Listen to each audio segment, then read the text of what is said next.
le duc de Savoie. En direct des Alpes.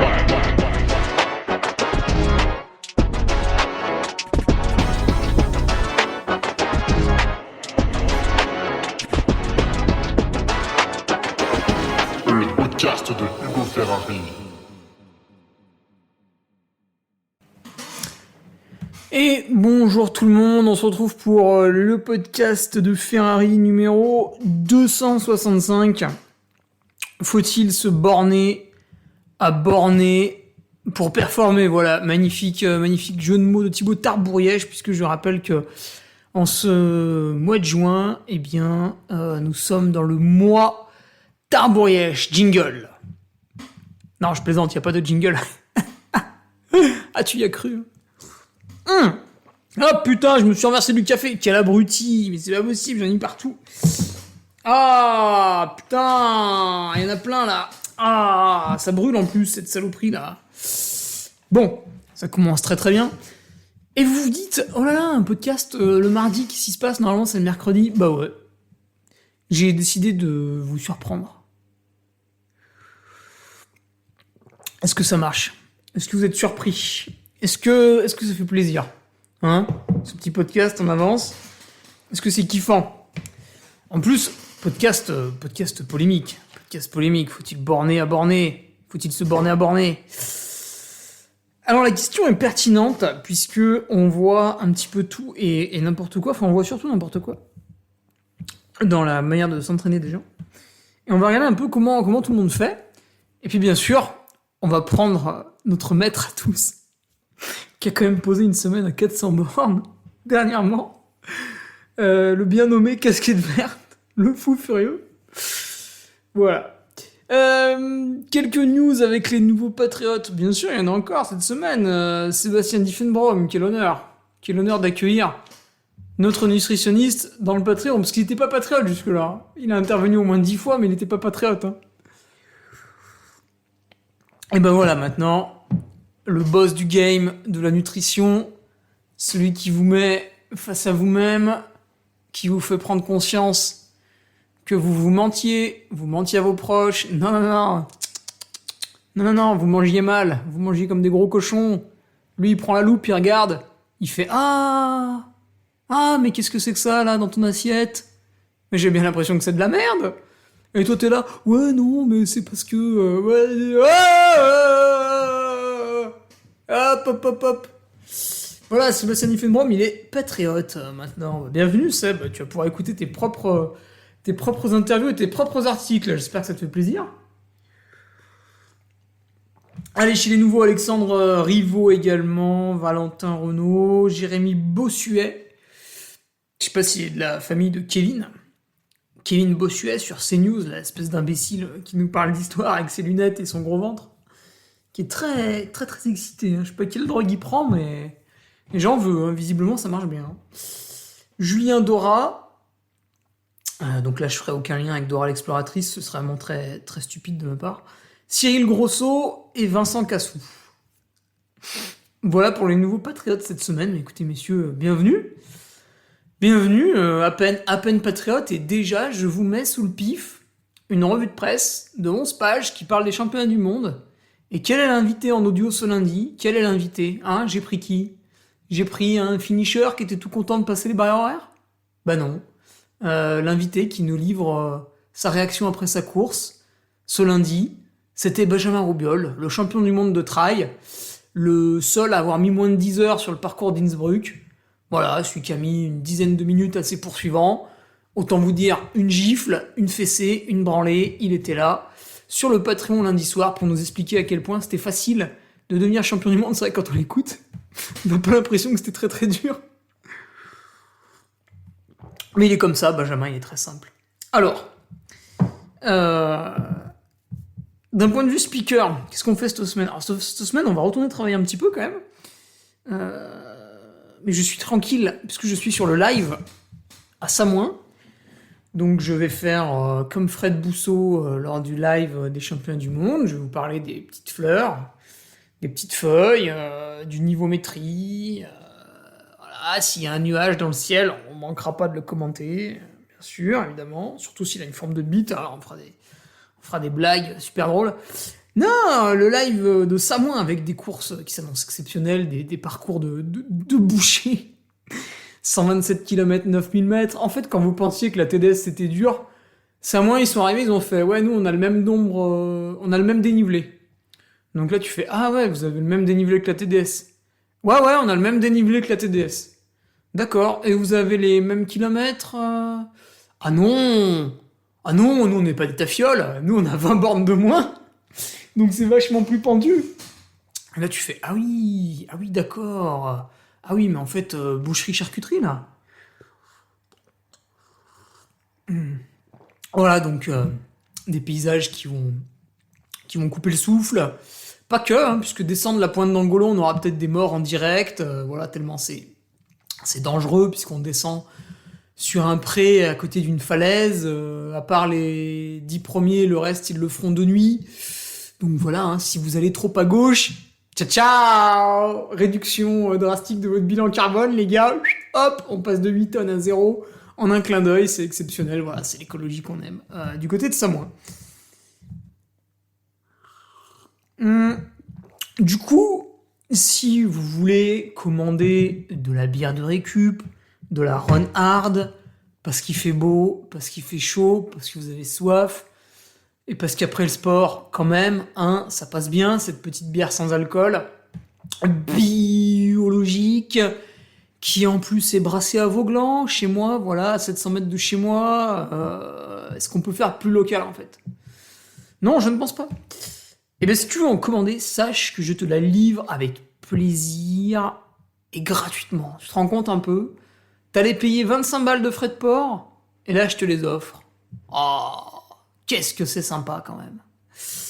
Donc voilà, dans la limite de la taille de mon coffre. Envoyez-moi un petit message, ceux qui veulent de la renarde. Laurent Moutard, je t'ai pas oublié. J'ai évidemment tes 2 packs. Ils sont là, tu t'inquiètes pas. Ils arrivent. Si vous voulez également commander des petites choses sur mon site internet, et oui, parce que ça y est, j'ai réapprovisionné les chaussettes. Les chaussettes du Carmi sont enfin de retour. Bon, en taille 43-46. Et pas 39-42, je suis désolé. Donc les chaussettes reviennent.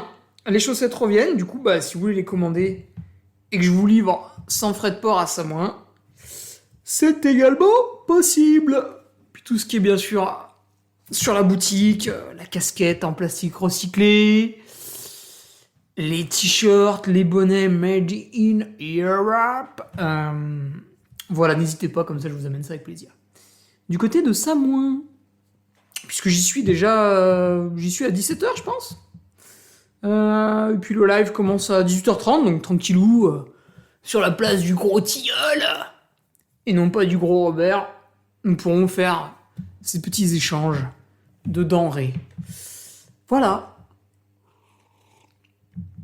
Allez, d'un point de vue coureur, un petit point chirurgie, alors pas esthétique, puisque vous le savez, je suis déjà suffisamment beau comme ça. Les femmes se prosternant lors de mes venues dans les différentes villes de France. Donc pas de chirurgie esthétique, bien sûr, ça ne ferait que creuser l'écart avec les autres. Mais petit point de chirurgie, etc. Et du coup, je vais pouvoir faire des courses cet été, en serrant un peu les dents. Mais donc j'ai pu ne pas revendre le dossard que j'avais pris pour une course en juillet. Donc je suis très content, je conserve ce dossard et je vais m'y rendre. Alors si vous êtes patriote, vous avez immédiatement compris de quoi je parle. Si vous n'êtes pas patriote, bah vous l'avez dans l'os. Et du coup, chers patriotes, vous l'avez peut-être pas vu sur la revue de presse, mais je le signifie à la fin.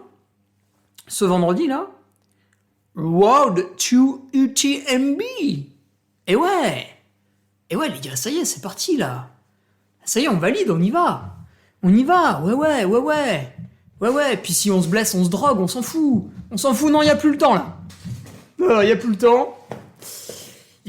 Là, il faut y aller. Du coup, sur Patreon vendredi, petit article, on dépasse bien entendu la dizaine de pages. Petit article sur cette préparation UTMB qui s'annonce belle, qui s'annonce riche, qu'on va bientôt pouvoir initier, qu'on va pouvoir commencer avec des sorties longues de débile mental, des ratios kilomètres dénivelés apocalyptiques, puisqu'il va falloir se reforger ses petites cuisses. Et voilà, donc interview de récit de moi-même ce vendredi. Sur le Patreon, voilà, d'un point de vue coureur, moi j'ai envie de te dire qu'après 2 mois à baisser la tête, je vais la remonter. Et comme dirait Gérard Depardieu dans ses grandes années, je vais t'enculer et tu jouiras. Voilà, merci Gérard. Très bon conseil.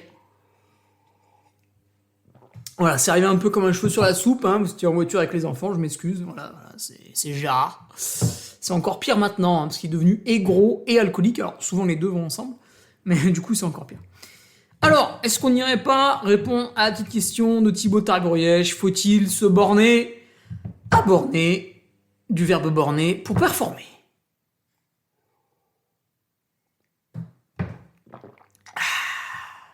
Encore une petite gorgée.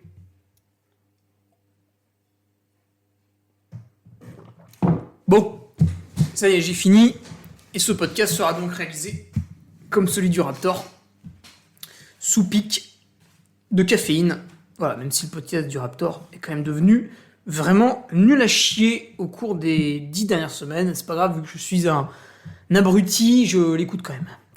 Alors, faut-il se borner à borner pour performer? Donc, petite précision quand même de Thibaut qui nous dit... dans l'optique d'un effort d'une vingtaine de kilomètres et de 1000 mètres de dénivelé, donc ce qui fait office de trail court ou de course en montagne allongée, on va dire. Voilà, est-ce qu'il faut empiler des heures de borne pour faire ça? Alors, je vais pas te répondre comme ça, tu vois, je vais analyser un petit peu ce que font les autres, ceux qui sont forts là-dedans. Mais avant d'analyser ceux qui sont les meilleurs dans cette discipline, donc par exemple ceux qui étaient au championnat du monde de trail running, petit point sur le GOAT, casquette verte. Je sais pas s'il y a un mec qui borne plus que lui par semaine. Attendez, je vais vite fait voir notre ami Luca Papi, alors qui va quand même vachement moins vite hein, que Alex.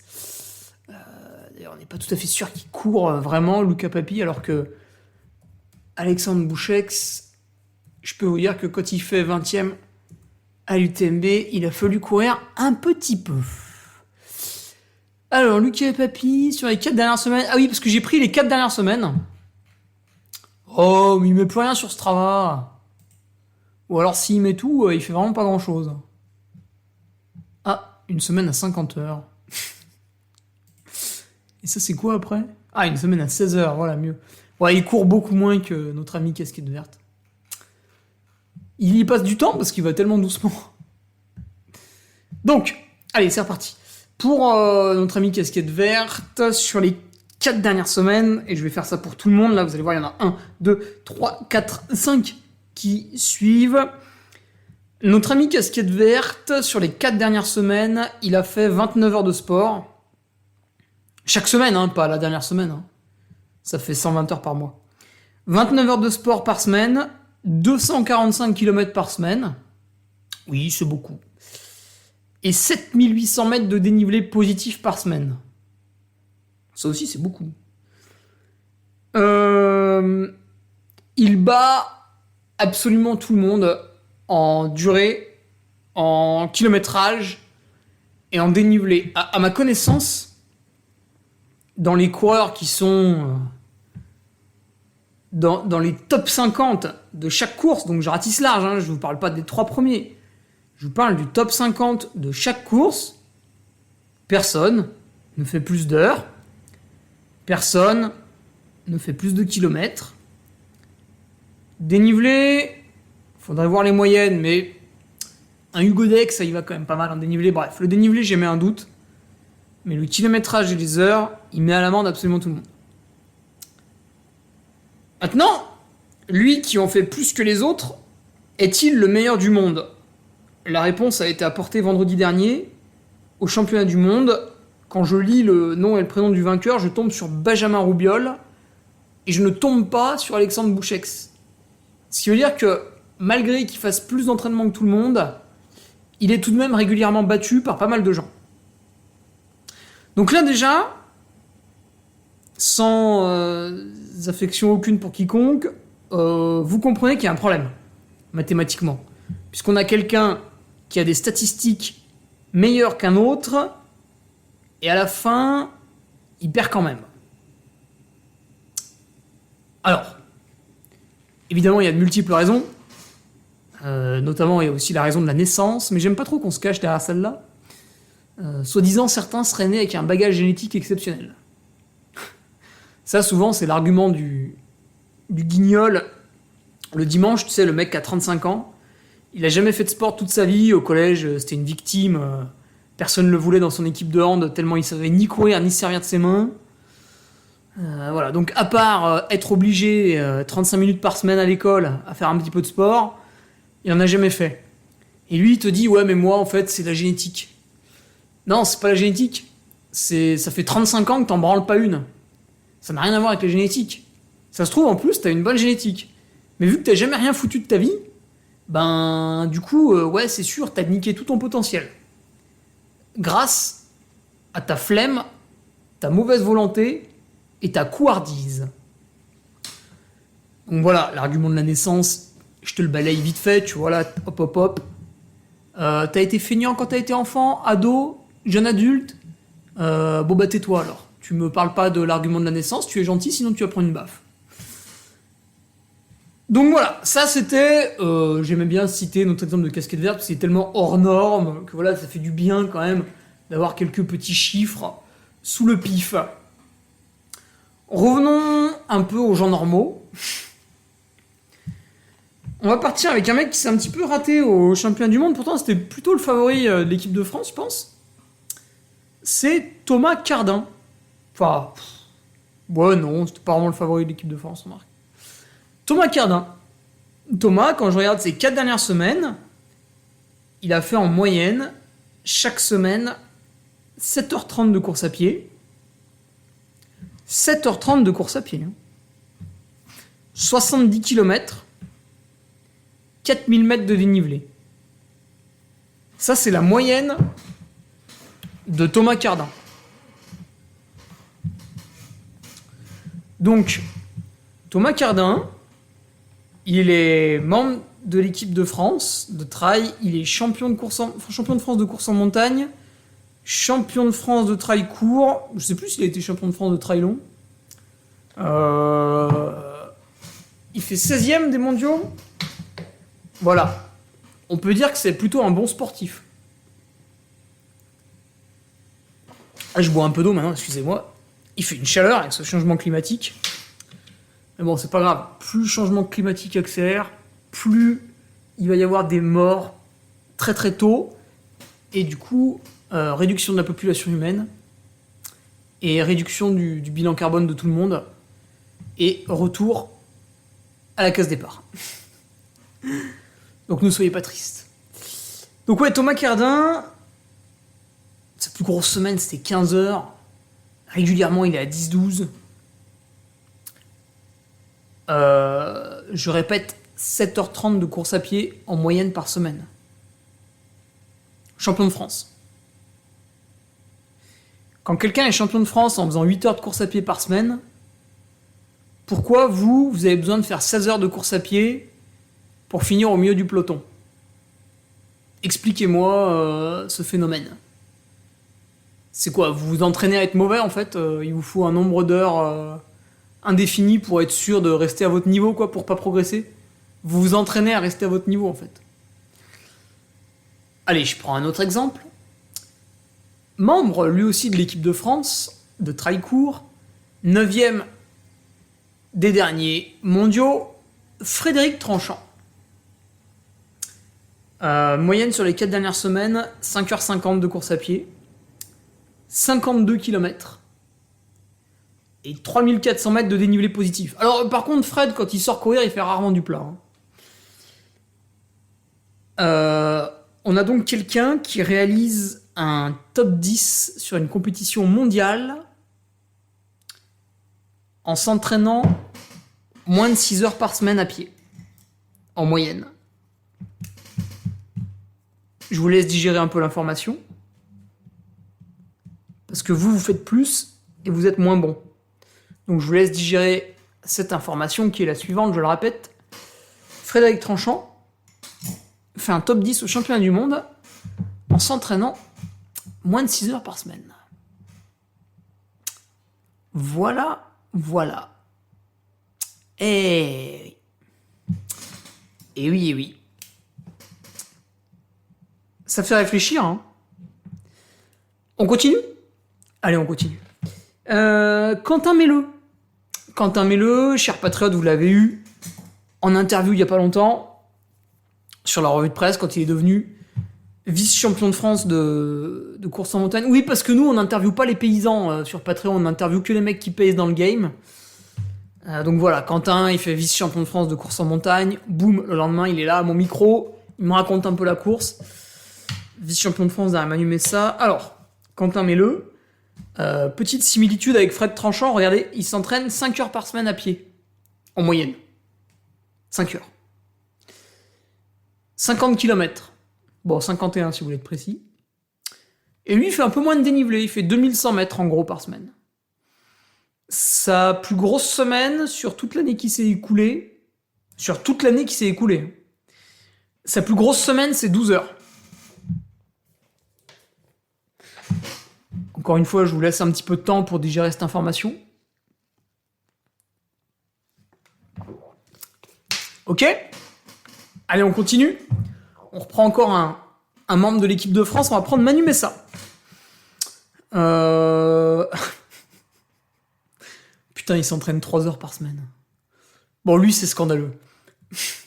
Alors lui, ça compte peut-être un peu moins parce qu'il s'appuie quand même sur un lourd passif. Il approche des 50 ans, ça fait peut-être 30 ans qu'il court, voire même plus. Mais bon, quand même, 3 heures par semaine. Voilà. 35 km, 1300 D+. Ok, et ça gagne la Saint-Élion. Ah oui, parce qu'il fait pas que du trail court, Manu Messa, il gagne la Saint-Élion aussi. La Saint-Élion, c'est 5h35 à courir. Voilà.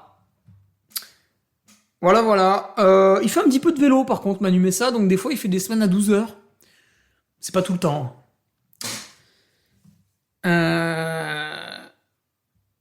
Moi, je viens de faire une semaine à 29 heures, là, donc si tu veux, je me sens un peu con. Parce que visiblement, les meilleurs ne bornent pas. Bon, après, moi, je suis plutôt parti sur un effort vraiment ultra. Ce qui n'est pas leur cas, hein. Eux, ils sont là, course en montagne et trail court, mais c'était ta question, Thibaut Tarboyèche. Pour un trail de 20 bornes et 1000 D+. Prenons le cas d'un mec qui n'est pas en équipe de France, mais qui est plutôt costaud. Yves Elouri. Oh, je suis désolé, Yves, ça tombe sur toi, voilà, il me fallait un exemple. Donc voilà, t'étais là, t'avais rien demandé, et paf ! Un coup de crosse. Yves Elouri, alors regardez, il fait 13 heures par semaine, 135 km et 3000 mètres de dénivelé positif. Alors en dénivelé, il est un peu comme Tom McCardin, un peu comme Fred Tranchant. Donc en fait, ça se joue vraiment pas sur le dénivelé. Par contre, au niveau du kilométrage, le mec s'entraîne 2 fois plus que les membres de l'équipe de France. Au niveau des heures et des kilomètres. Donc on a Yves Elouri qui jouait le top 5 au marathon du Saint-Jacques. C'est très bien, hein, c'est un mec qui court vite. Mais on n'est pas sur Fred Tranchant qui fait 9e aux mondiaux. Donc on a quelqu'un qui s'entraîne 2 fois plus que les membres de l'équipe de France et qui régulièrement finit quand même derrière eux. Là aussi, ça, d'un point de vue purement mathématique, on peut s'interroger, tu vois. On peut se dire, mais du coup, pourquoi s'entraîner autant ? Parce que visiblement, ça marche pas. Eh oui. Et Yves, contrairement à moi, vise les mêmes courses que les autres. Donc, voilà quoi. Bon, moi, c'est vrai que normalement, je suis plutôt à 10 heures d'entraînement par semaine en course à pied. Même pas, je crois. Si je prends ma moyenne d'heures de course à pied sur les 4 dernières semaines. Est-ce que c'était... Ouais, j'ai fait 4 semaines. J'ai juste fait 4 semaines d'entraînement, donc c'est intéressant. C'est intéressant. Donc on va prendre... Je vais regarder sur les 4 dernières semaines, donc je suis à 80 km en moyenne, 8h15 en moyenne et 2700 mètres en moyenne. Ouais, vous voyez, donc je cours un tout petit peu plus que les kikis là qui font du trail court, mais en fait, ce qui est très très impressionnant, c'est normal, j'étais plutôt dans une phase de reprise chez moi, c'est les heures passées sur le vélo. Ouais. Qui vont potentiellement disparaître au profit de la course à pied et les heures de musculation aussi que j'aime bien faire. Ça, il est possible aussi que nos athlètes élites ne le mentionnent pas sur Strava. Bref. Revenons à nos moutons. Donc, visiblement, on peut constater que les meilleurs ne bornent pas. Et les meilleurs ne bornent pas.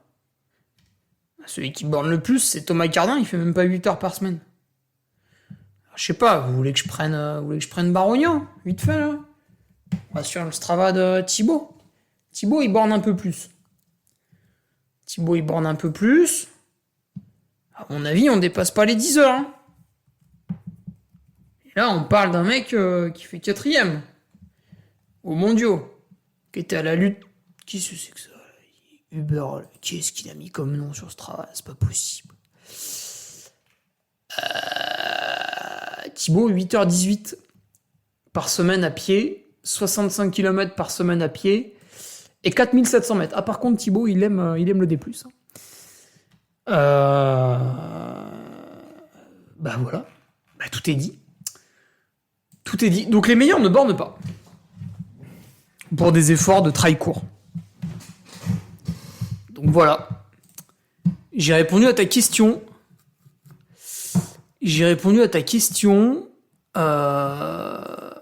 Les meilleurs ne bornent pas. Du coup, moi j'aurais d'autres questions en fait pour l'auditoire. Pourquoi vous voulez absolument faire des heures et des kilomètres? Pourquoi vous voulez faire 100 bornes? Regardez. Là, je vais taper sur mes patriotes, ce qui est évidemment complètement débile, puisque c'est quand même des gens qui me donnent 5 euros chaque mois, et moi, je vais les critiquer. Mais je sais qu'ils aiment ça. Je me connecte sur le Strava de la Ducarmi. Donc là, ça rassemble que les porcs. On est mardi matin, le top 10, il est déjà à plus de 25 bornes. La semaine dernière, le podium, il s'est joué au-dessus des 150 km, au-dessus des 21 heures de course à pied, et au-dessus des 10 000 mètres de dénivelé. Bon, le problème, c'est que chez mes patriotes, c'est beaucoup de gens qui font de la longue distance quand même.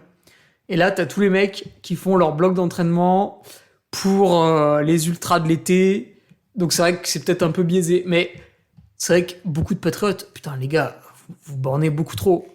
Regardez là, le classement, je suis 52e là. J'ai fait un footing de 13 bornes. Pourquoi il n'y a que 100 classés? Ah oui, on est que mardi midi. Donc ouais, ça borne beaucoup trop là les gars. Méfiance. Parce que visiblement, faire des heures ne vous apporte pas grand-chose. Alors, sauf si vous progressez chaque année, attention. Si vous progressez chaque année, continuez comme ça. Il n'y a aucun problème. Mais si vous ne progressez pas, posez-vous la question quand même. Parce que j'ai aussi le cas donc, des gens qui viennent me parler, parce que je fais coach de vie également, tu sais. Je fais psychologue. Et ils me disent, ouais, je sais pas où caser ma séance. Alors déjà, je sais pas d'où elle vient, cette séance. C'est quel gourou te l'a donné? Du coup, je vais mettre le réveil à 4h30 du matin. Je vais faire ma séance de 5h à 6h. Comme ça, à 6h30, je suis rentré, je suis douché, je fais le petit déjeuner et je mange avec ma femme. Oula. Déjà, t'as une femme, tu vois. Ça de pour. Oh là là. Non, je rigole. Ouais. Mais du coup, tu dors mal.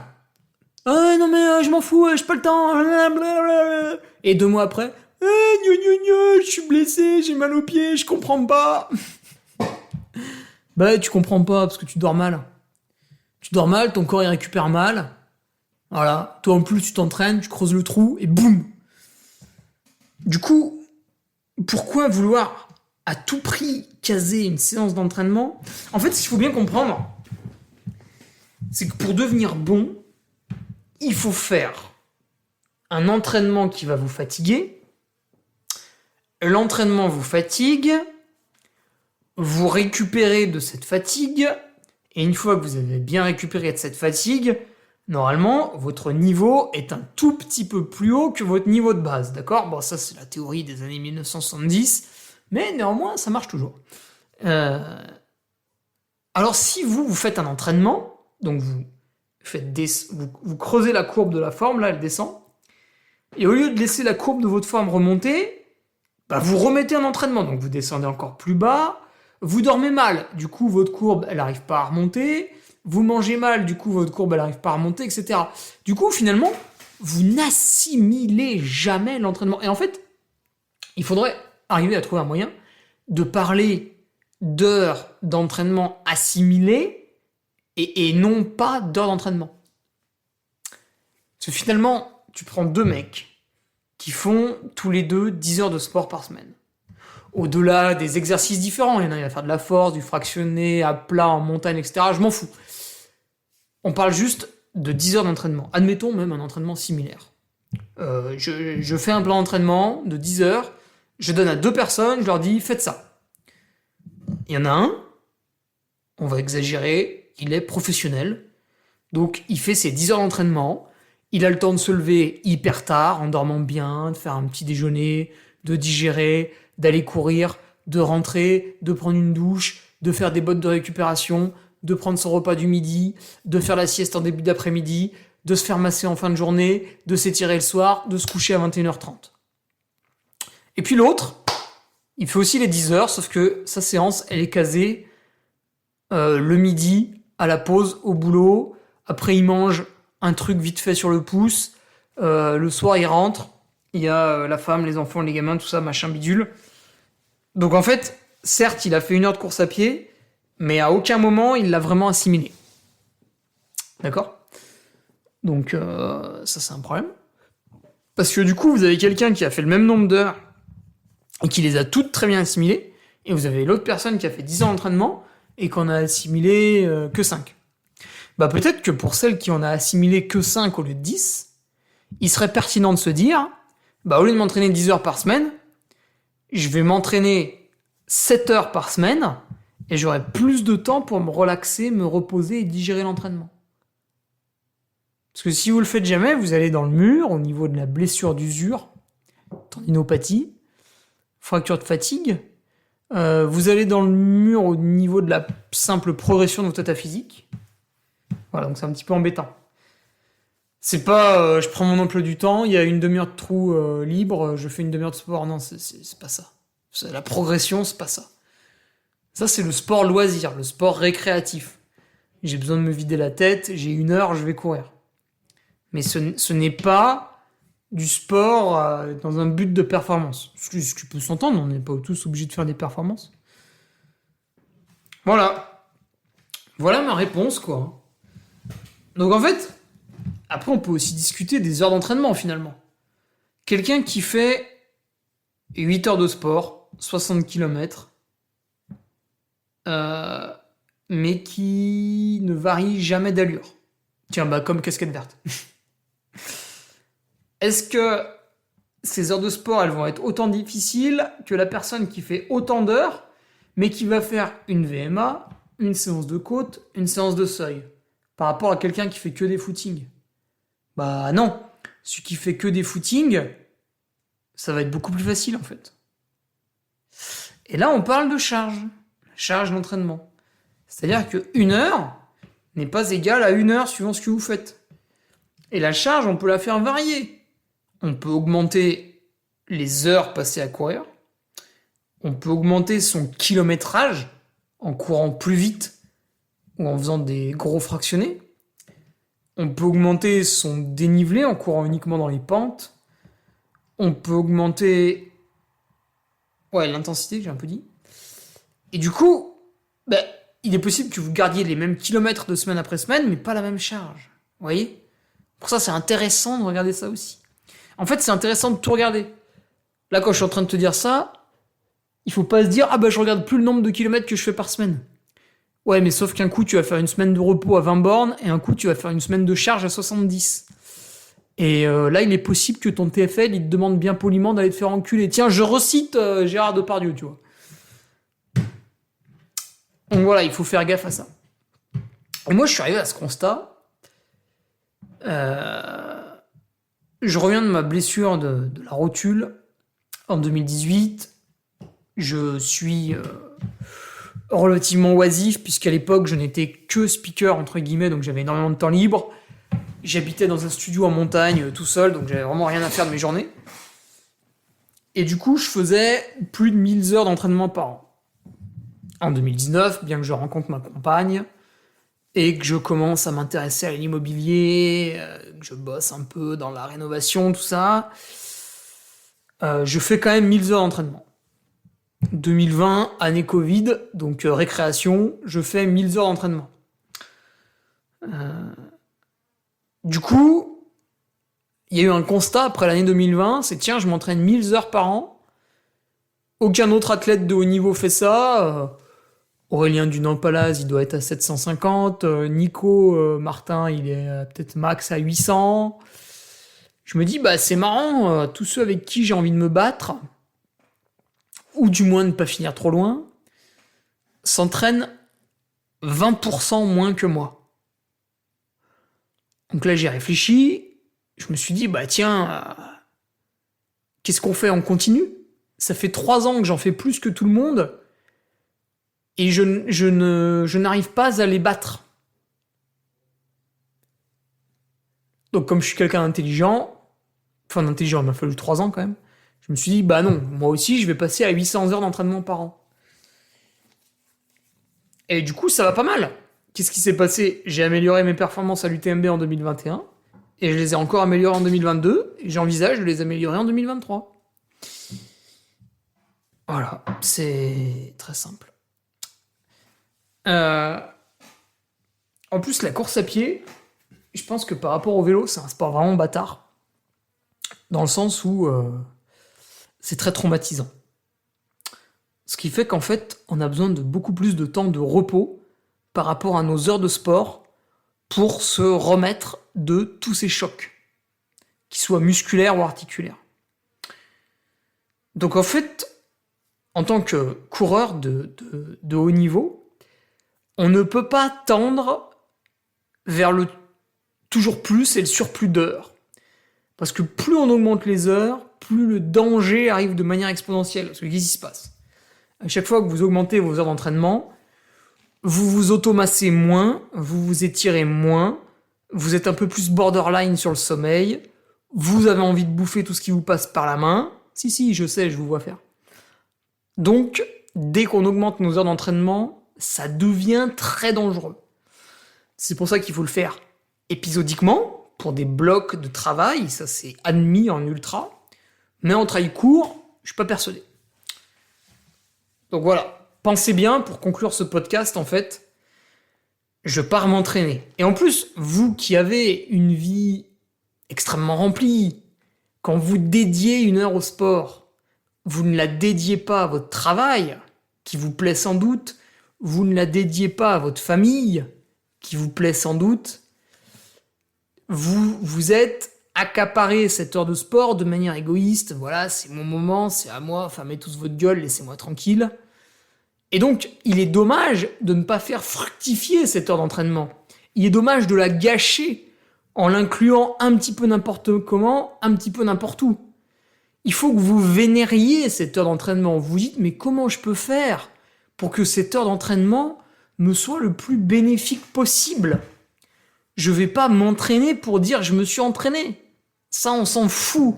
C'est pour afficher un sourire gogol sur une photo pathétique sur les réseaux sociaux, c'est pas la peine. Vous avez pris du temps pour aller vous entraîner, faites en sorte que ça serve à quelque chose. Voilà, je finirai là-dessus parce que je pense que cette tirade était absolument merveilleuse. N'hésitez pas à me jeter des fleurs, j'adore ça. Et on se retrouve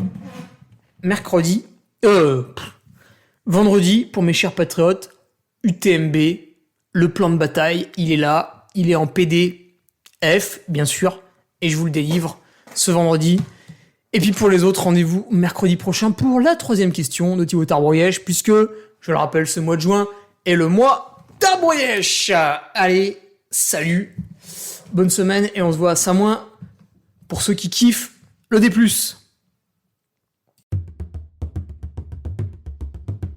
Tu viens d'écouter le podcast du Duc de Savoie. Si tu souhaites approfondir avec de pertinents articles d'éminents spécialistes, rejoins le Patreon. Tu feras ainsi partie en tant que fidèle patriote de la très prestigieuse Duke Army. Si l'humour est ton leitmotiv et que tu n'as peur de rien, viens sur l'Instagram. Si tu veux espionner le Duc, car tu es vil et sournois, son Strava est également à ta disposition. Enfin, si tu es vieux, presque sénile et ou débute dans les réseaux sociaux, contente-toi de suivre sa divine page Facebook, les liens sont dans la description. Que Dieu te garde et à la semaine prochaine.